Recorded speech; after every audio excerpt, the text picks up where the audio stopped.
Raccoons are mammals of the Americas. They can be found in cities as well as in the countryside.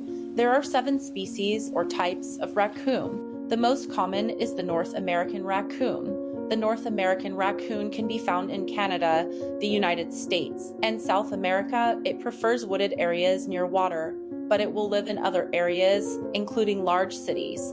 Raccoons have short legs, pointed muzzles or snouts, and small ears that stand straight up. Their small feet resemble slender human hands.